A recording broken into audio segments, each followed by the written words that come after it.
Welcome back again to the Chasing Tone podcast. I am Brian Wampler of Wampler Pedals, and today we talk again with Blake Weiland from the Tone Mob podcast. We talk about several different things. We talk about if music is going to change and how it might change, if there's going to be any megastars in the future, or if there's going to be more artists who are still successful without the benefit of mainstream radio airplay. And we talk about a bunch of other stuff as well. So with that, let's get right into the episode right now. Hello, Brian. Blake. Brian. What are you up to? How's it going? Am I interrupting you? Yes. Does it feel awkward? No. There's nothing that you could possibly do to make anything more awkward than our normal conversations. Well, as one of the YouTube comments said on the latest video we released, I am a dorky, nerdy guy. So that's what you get. Embrace it. Love it. I am not trying to be anyone else but who I am. So far it's worked out well for me. So I can't dispute that. Why try to be cool now? It's too late at this point. It's totally too late. Well, I can't fake that. No, I mean, there's the whole fake it till you make it mentality, but that clearly isn't happening over there. I don't think it works. I couldn't be cool like Blake Weiland of the Tone Mob podcast. If you were as cool as me, you would also not be that cool. Sure. I'm not very cool, as it turns out. My wife will confirm I'm a nerd, and I'm okay with it. I've come to accept it as you have. So did you see our latest video, the Q&A with Mrs. Wampler, the real CEO of Wampler Pedals? It's on YouTube? Right. I got about halfway through, I think, like we discussed. I haven't revisited yet, but I thoroughly enjoyed that, and I could very much relate. I was going to say, did that seem like you and your wife's relationship as well? Oh, in many ways, yes. That seems like the general consensus. Like, I'm getting a lot of people that are saying that. Like, my wife watched this with me, and she totally agrees. You guys have problems. It's some of the looks that Amanda was giving you. I was like, oh, I've seen that before. Where have I seen that before? Oh, that's right, my own wife. Oh, okay. Oddly enough, when you watch the face expression, it's like, oh, I know that feeling. You're like, oh, shut up man, while you're ahead, Brian. Shut up while you're ahead. Well, the thing is, I just felt like I had to go buy my wife roses after watching it, and I hadn't even done anything recently, so, I hadn't bought any new pedals or anything like that. I don't know. I just felt like I needed to go get her some cupcakes. I can understand. I understand that totally. So if no one knows what I'm talking about, just head to youtube.com/user/Wampcat. Or you can just type in Wampler Pedals and you'll get it. Anyway, it's the newest one. It just came out on the 4th of November. It's highly entertaining, and I will say, as I told Brian this earlier, I'm not a big YouTube watcher other than like specific gear demos. But I did make a point to go watch this, and I was thoroughly entertained. And I think most gearheads will find it very relatable. I think so. I hope so. I don't know. It talks a little bit more about my private life than I usually like to put out there, just because I do like to have some sort of private life. But then I got to thinking, I'm like, that's just not realistic. I mean, I don't know. I'm just going to be me, and it felt right to be genuine and authentic, and you know what I mean, and just put something like that out there. Yeah, it was cool. I think it's an interesting thing, especially guys that are maybe at a similar position in the industry don't really do that. So it's kind of a unique peek behind the curtain type of thing. Kind of so. In fact, probably traditional marketing would say, "Don't do that." Mm-hmm. But I don't know. You want to be viewed as some sort of elitist or right. Top of the game type of thing, not a normal person. Right. I think most marketing probably says put out the image that you want people to have of you. And where I kind of feel like it's more. I try to be more like be myself how I actually am, and let everyone decide whether they like me or not. You know what I mean? And some people don't. some people don't like. I mean, there's a couple comments where someone's like, "How does a complete nerdy, dorky, stupid person like you even have a wife?" Or something like that. Right. And I'm like, "Well, Mr. Anonymous, I appreciate that comment. That was so constructive. Thank you." Right. Well, one thing I don't do is make anonymous stupid comments on the internet. Exactly. So there's that. Exactly. So that got me thinking, like in doing this, and it's actually, we're getting a lot of views on it, which surprised me. I honestly didn't think we'd get this many views. So it got me thinking, like, okay, so if this resonates with people, what is this? I would have never thought this would have resonated. So what along the same lines, what is it about music that maybe my views are skewed? I mean, where is music going to be? I have an idea. Maybe I'm totally wrong. But, it'd be interesting to see how that pans out in the future. I don't know. What do you think? Where is music heading? Where music is heading, yeah. So I think I have a good idea of what you're gonna think about that particular question. I have constantly changing views on it. So last week I did a thing in the Tone Mob Facebook group, which was ripped off of some guys in the Gear Salon, Clifton, in the Gear Salon, which is a small but super awesome and hilarious Facebook group and podcast to be a part of. Gear Salon. I haven't a member of that one. So, well, I think we may have talked about it briefly before. It started out as a 60 cycle hum like fan podcast. Oh, okay. Where they broke where they broke it down. Well, they kind of realized that was not going to last very long. So they spun off into their own thing. So instead of 60 Cycle Slum, it is now the Gear Slum. And it's, if you're the right type of person to enjoy the humor they put out, it's one of the most fun things to be a part of. And that's why I super enjoy it, because I'm a super nerd and I love all the quirky, weird things that go on in that group and on that show. So right. There's a little pluggly wuggly. But I will put a caveat out there. It's probably not for your average guitar gear nerd. It's for the excessively weird ones like myself. So do you have to be a nerd, or is it is it like very much gear based, or is it more humor based, or? Oh, it's much more humor based and very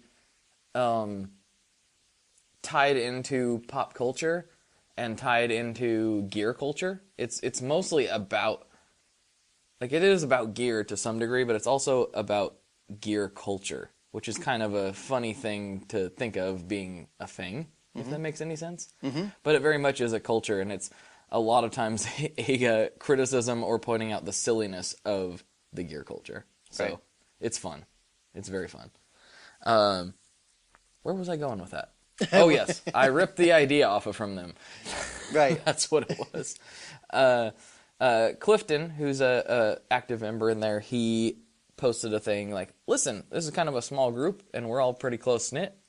Who's from where, and what do you play, and all that stuff. And so I thought about it in regards to my own group, and it was like, yeah, that would be kind of a fun thing to translate over there. And posted in there, and I noticed a unique trend, and I don't know if it's because I align myself with this or what the reason is, but the majority of people who replied with what kind of genre they play, they said, yeah, we play a 90s alternative style. And I would put my band firmly in that category as well. And I find it very interesting that was probably the most common answer to what genre of music do you play. Really? Which, I mean, in a way it surprises me, and in a way it doesn't. I have seen a trend of, well, at least here in Indiana, there's a bit more of the 90s cover bands coming back into clubs and bars and stuff. Flannel Jane. Like Travis Feaster's band, yeah. I mean, I'm seeing a lot more of that, which, I love that stuff. So, I was in a lot of bands like that through the 90s before I started playing country so I could make money.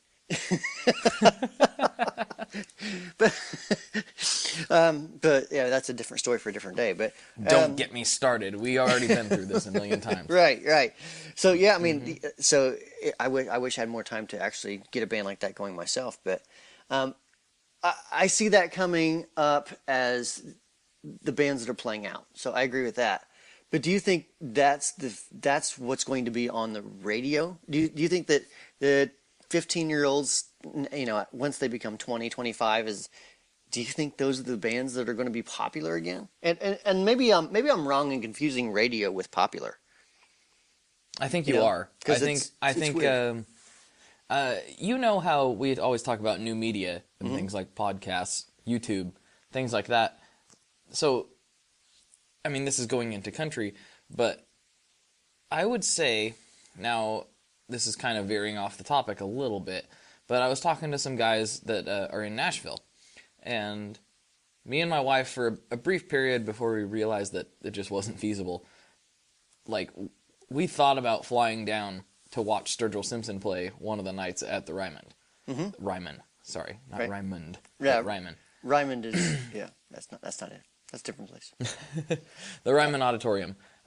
We literally were like, okay, is this in the budget? Can we pull this off? Because that would be an amazing experience. Sturgill sold out 3 nights in a row at the Ryman in like a day. Now, Wow. that guy gets 0 radio play at Right. all. So, but yet I even seen an article the other day about how Sturgill Simpson, I didn't read the whole thing, but the title was how Sturgill Simpson conquered country music without Music Row. So I think that we're going to see more and more guys like that who have these very large followings who get 0 radio play. I think the radio's it's going to be mainstream for a long time because it's a big format. Most older people, that's what they know as music, is whatever's on the radio. But that's going away. I think that we're going to see stadium-filling bands that have almost 0 radio play. So let me backtrack a little bit. So you're saying that there are not going to be bands that fill stadiums in the future? No. Backtrack. I think there will be, and in fact, I can tell you that there already are. There will be bands that are able to fill stadiums or at least very, very large venues that don't get played on the radio. Oh, okay, yeah, sorry. Yeah. I misheard that then. Yeah, well, maybe I said it like an idiot, because I do that. But that's my opinion, and I actually know that that's happening already. There's a band that I am a super fan of, and they were probably a little bit more well-known in the mid-2000s, called Brand New. I mean, they sold out my local stadium, the Rose Garden. It's not the biggest stadium in the world, but those guys are never on the radio. They've never been on the radio for the most part. Most people have no idea who they are, but they packed the Rose Garden, and that's a large venue. So I think that that's going to be the trend we see is these guys and artists that have very large followings with 0 radio play. I think the radio is kind of it's where the money is now for as far as big money, but I think we're looking at the long tail effect, as we've kind of talked about before. Right. But when the long tail... okay, so let me ask you this. So is there still going to be the Taylor Swifts, do you think, 5 to 10 years? Yep, I do. I do think that.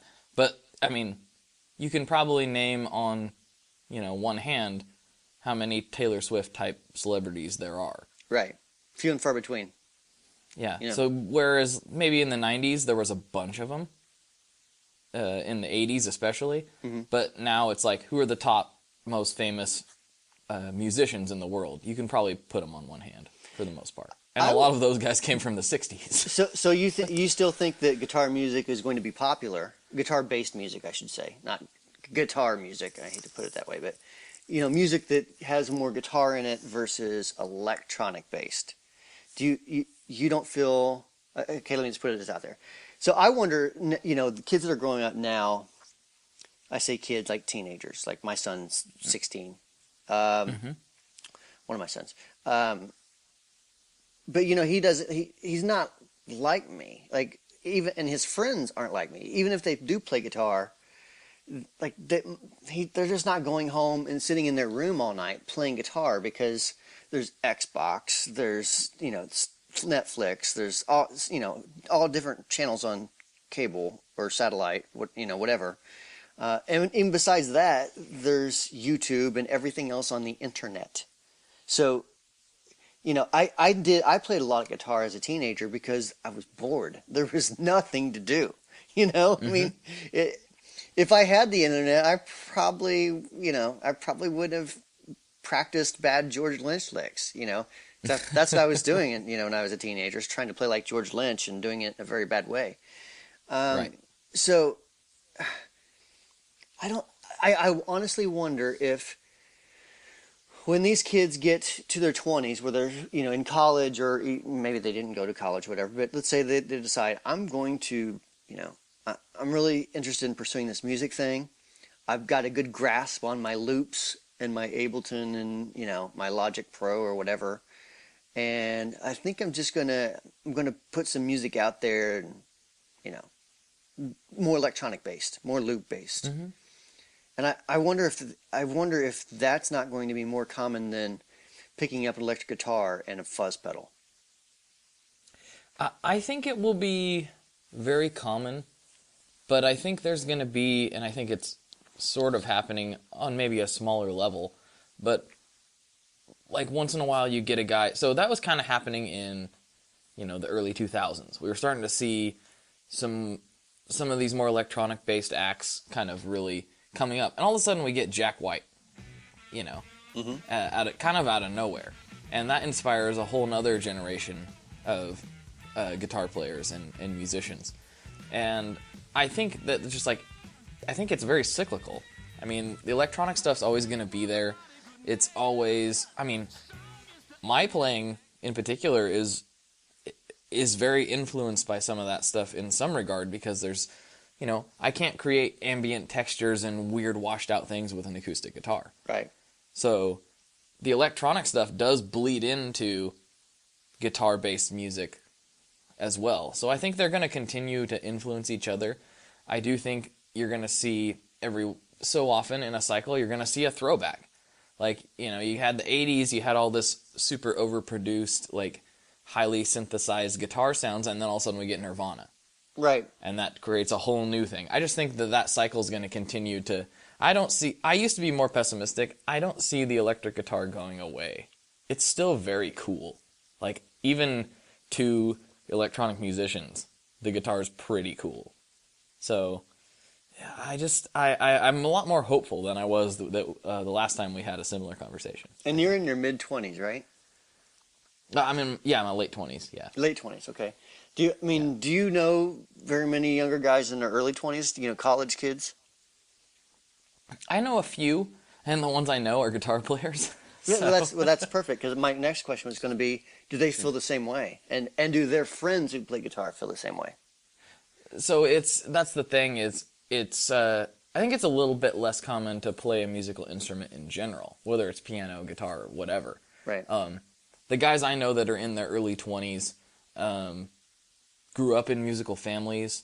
They kind of, even though they're younger than me, they ran in some of the similar circles growing up. So the guys I know that are that age, I know through guitar, so it's a little bit skewed. But I know that they're very passionate about it, and I think there is a subset of young musicians who maybe just aren't quite as well heard.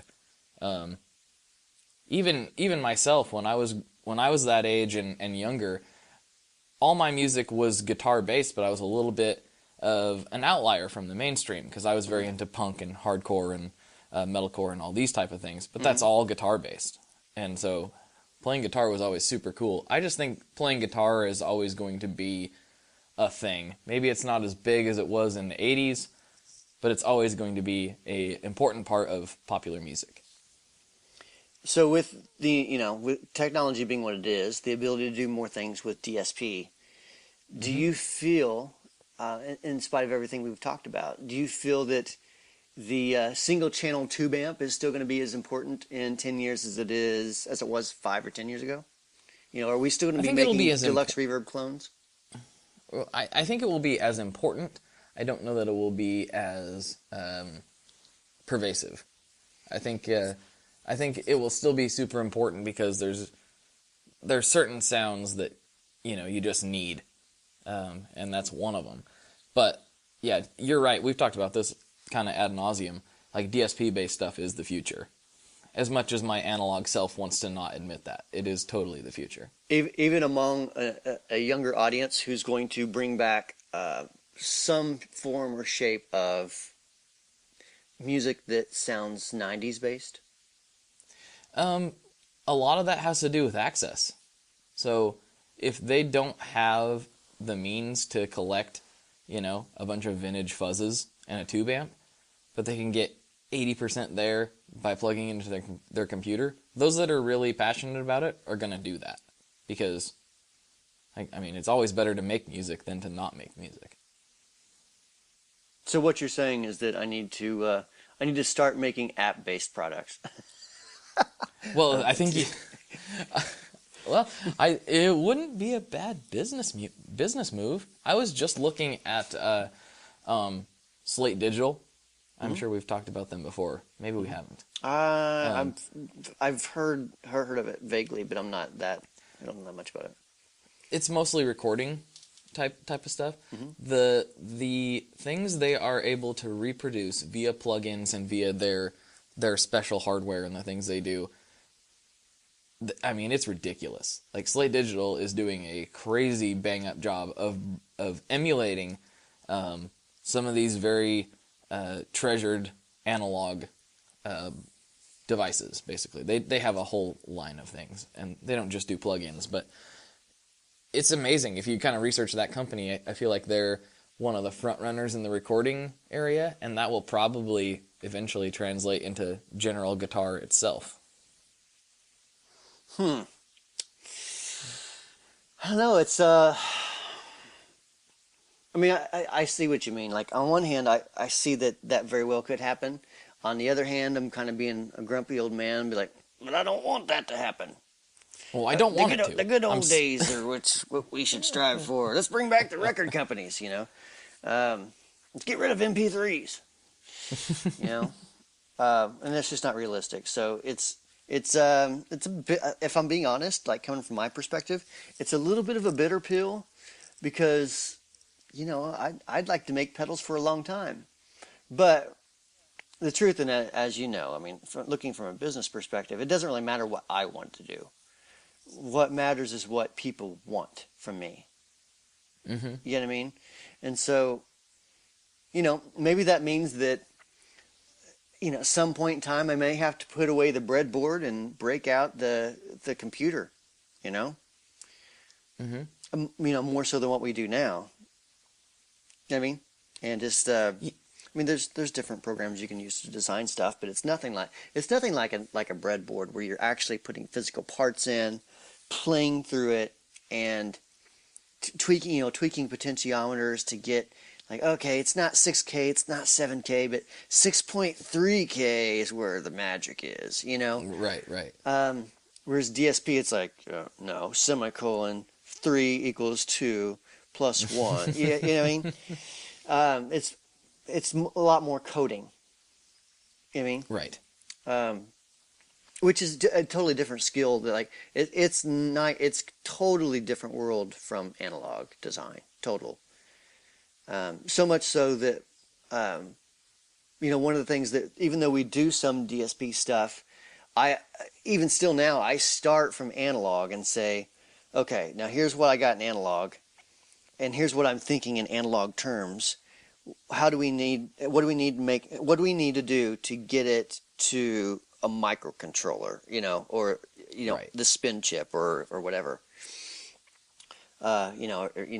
Spin is, for those who aren't familiar, spin is it's kind of like the entry level version of DSP. So for those that like it'd be nothing for line 6, for example. It's like kids play. But for companies like us and, the Walrus Audio, JHS, I think Earthquaker has some stuff built on spin. Like, you know what I mean? Like, at our level where we don't have $1 million to invest on some new DSP project, that's what we have to do, is something that's already out there existing, rather than have some company make a chip for us, Right. We just don't you're have not those going means. from right. It's not a complete ground up thing. It's like, here, this processor can do this, and and you tweak it from there. And here's your limits. Yeah, here's your limits. You need to work within those limits. Which I must say has made for some really creative and interesting uses of the spin chip. Yeah, so what that does, whenever you're given those limits, what you're thinking is, what it enforces the creative side, which is, what can I do within these limits to make something cool? That's just not and I'm not going to mention names, but there are companies that use this spin chip. It comes pre-programmed, and they're like, okay, well, delay's already on it, so there's my delay. I'm going to put this in a box. It's already pre-programmed. It's good to go. That's my delay. So, like, not much thought given. So I'm not a big fan of that type of stuff using the spin chip, but I do like, there's a bunch of companies that are using it that's doing cool, like Earthquaker, for example. You have your limits, and you're trying to figure out, what can I break within those limits to make something cool, But and so I know we've strayed off topic a little bit, but What's new? In doing that, do you think we're is that still going to fall into where you feel music is heading to? I think so. I mean, as we've talked about before, is guitar music dying? Is it not? I like I said, I kind of waffle back and forth on that. No, I don't think. I think the electric guitar is too prevalent. I don't think it's ever going to be completely gone. How we use it will probably change. I think there's always, at least in my lifetime, going to be a market for analog effects. I can't see that.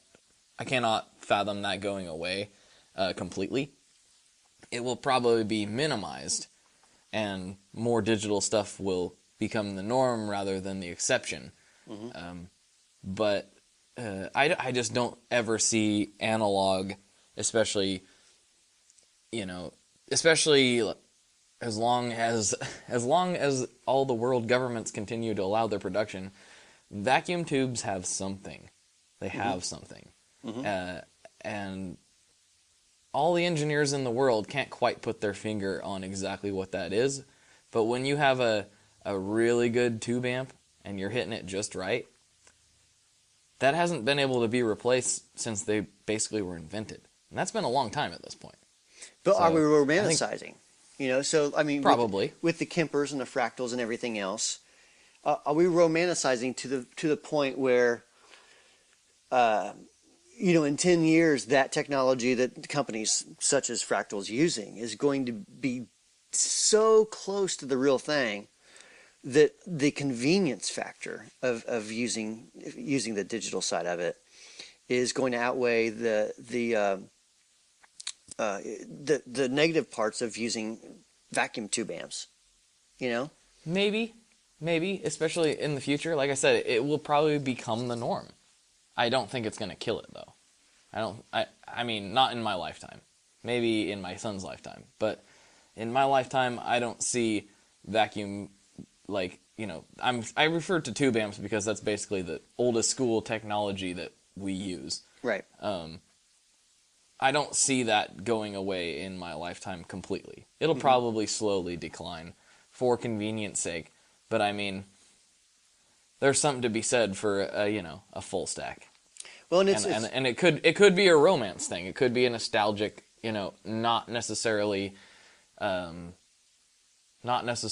logical thing, but humans aren't logical. Right. So. Right. As much as we try to be, there's still an element of emotion to everything and every decision we have. So I had another thought. I don't know if I made any sense, but I just feel really good about guitar music right now. Right now? right now. So Yeah, I do. last month, not Tomorrow, so much. who knows? Tomorrow, who knows? I can't say anything, but I was doing some good rocking to some pretty modern bands and going, yeah, we're okay. We're okay. Yeah, I can understand that. I know with me, I don't know if it was you and I was talking about this. I was talking about this with someone else. They're asking me, like, what new bands am I really into? And I mean, there's a couple that I like. Like one of them, for example, we've used on a couple of the past YouTube videos we've done called Cordova. I think they're out of. I want to say they're out of Arizona or that area. Okay. I think I could be wrong. Cordova, Cordova. Check them out. I really like the stuff that they got out there. But you know what still drives me, as stupid as this is, and I'm kind of embarrassed to admit this. I probably shouldn't admit this on recorded form, but here it is. So I'm sitting there driving. I'm like, you know what? I haven't heard in a long time, like Rat. I haven't heard a good Rat song, 80s rock.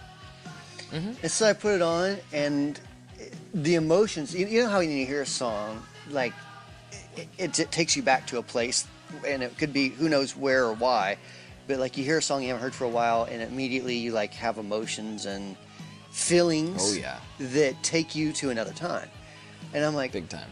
And so the weird thing, I'm like, hell yeah, like this is like that's why I started even making pedals. You know what I mean? Like it was just so it's really weird. Like the question of what do I like? I like stuff that inspires me, and for some reason, a lot of that old stuff inspires me. And not that I'm looking to go make a pedal called the Round and Round or anything, but I don't know, just something about that time in my life and where I was, and even like then especially like Pearl Jam. I was a huge Pearl Jam fan, and Alice in Chains too. And so like I hear that stuff, and that makes me want to pick up a guitar. See, I think this is an interesting observation. So about how old were you? Okay, Roughly. so I was in my teens in the 80s and 90s. I was just getting out of high school. I graduated in 92. So I was just getting out of high school. That's when I was playing in bands with all my friends, and we'd 5 guys sleeping in an apartment.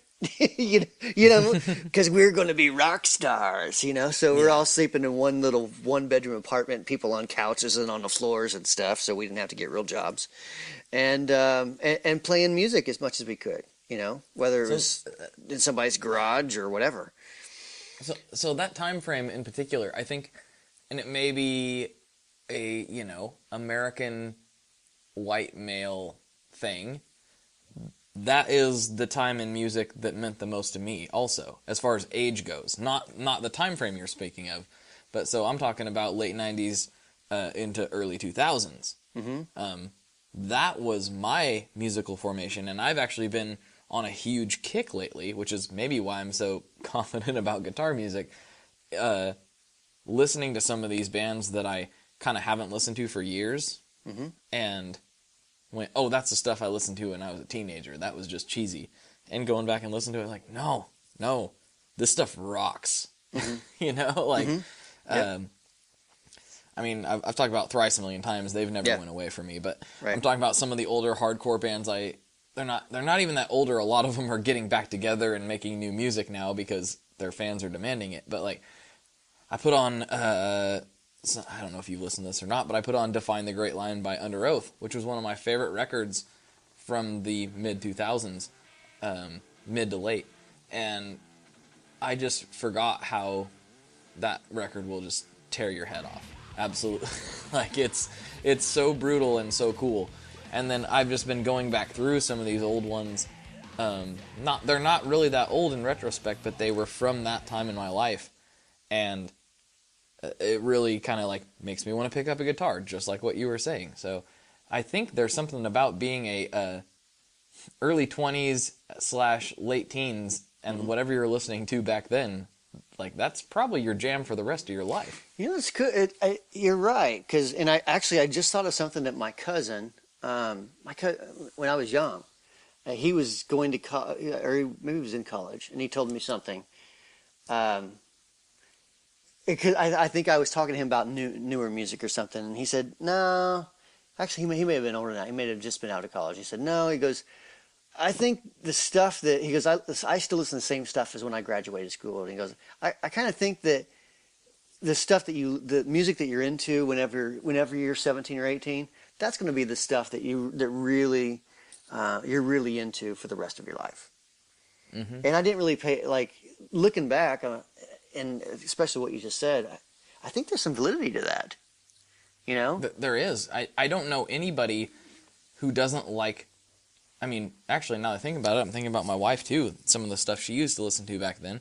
She still loves putting that on, even if it's like the cheesiest, poppiest thing. Mm-hmm. I think from the time you're 17 to 22, mm-hmm. if you like it then, that's probably your jam forever. I don't know if that's accurate or not, but just, anecdotally, looking at myself and looking at, what you said, everybody else, I think that's probably pretty common. Which makes sense, because that at that same point in time, that's when I joined the country band, and I'm like, who is this guy totally ripping on this Alan Jackson stuff? And it was Bret Mason, and so that's when I started trying to learn Bret Mason licks, and and kind of got into that. Like at the period of time that you're talking about, I don't know this Under Oath band. I never heard of them. Sorry, but I have no idea what you're talking about. Because at that time, I was into like Alan Jackson and I can see his face, but I can't remember his name. But bigger name country bands that had a lot of guitar in them. Mm-hmm. And not that I listen to that stuff now, but there's still times like I did some videos like showing some Bret Mason licks, using some. I think I was just basically saying how to get some of those sounds from basic pedals, like mm-hmm. tube screamer and compressor. And so like some of that still resonates with me, but not nearly as much as the stuff as whenever I was, a teenager and trying and completely focused on one, not doing anything with my life constructively because I was going to be a rock star, Despite my parents. And look at you now. Despite my parents telling me that all this listening to music and playing guitar was just a waste of time. Well, they were kind of wrong. Sorta. Sorta. Yeah. It worked out in the end. Yes. So that's cool. Yep. But this went in an interesting direction. That's an observation I probably wouldn't have came to if it wasn't for this conversation. I mean, I'd be really interested to hear if any listeners have points that contradict that. But I think that the music from that time in most people's lives is probably some of the most impactful. And there's always new stuff that you hear, or stuff that's old that you never heard before that's gonna have an impact on you. But I feel like anytime I turn on some of my favorite stuff from that era in my life, it's just like, oh yeah, like this is my jam. Like it just has that certain emotional response, and I think I'd be fascinated to hear if any listeners have similar experiences, or maybe we're wrong. I agree. I would like to hear that as well. Maybe we're way off base. Maybe we don't know anything, and all of our listeners are like, "No way, dude! I'm working with loops right now. I don't even have a guitar pedal." I don't own any guitar pedals. That's why I listen to this podcast. Wait. Exactly. It makes total sense. But yeah, I mean, I think people should hit us up in our Facebook groups or anywhere, because I'd be fascinated to hear other people's opinions on basically. Maybe this is a subject for next time. Maybe we can go over some listener responses if we get enough. Like, that'd be great. Does the music in your late teens / early 20s impact the rest of your life more so than any other era? Right. Yeah, I'd like to hear that. That's fascinating. Yep. So, if anyone out there, please send us some comments, for sure. Mm-hmm. Yeah, on whatever format you choose. We're all over the place. And once again, Blake, I think that the last few times I haven't mentioned your Facebook group again. It's Tone Mob Facebook group, The right? Tone Mob. The Tone Yep. Mob. If you just you search. So if you search Tone Mob, you'll see my Facebook page. If you search The Tone Mob, you'll see it's a group. Awesome. So yeah. So everybody check that out. Absolutely. Well, thanks, Brian. This has been really enlightening, and I'm gonna go. I think I'm gonna go crank up some. What am I gonna listen to? I'm gonna listen to some. Cyndi Lauper. Yes, because when I was a teenager, she was huge. There you go. It was huge. I'm gonna go listen to some Rise Against and call it a day. All right, man. Okay, later, Brian. See ya. So thanks again for listening to the Chasing Tone podcast. If you have any comments or questions, make sure you email podcast@wamplerpedals.com. You can email Blake directly at info@tonemob.com if you have a question for him specifically. Make sure you check our Facebook groups out. We have the Wampler Pedals Tone group. Blake has the Tone Mob group as well on Facebook. And again, if you like this podcast, please consider leaving a review on iTunes. It really helps us, kind of tells us if we're actually reaching people. It's nice to know that if we're doing these things that, really people like. That's kind of a cool thing. And thanks again. We'll talk to you next week.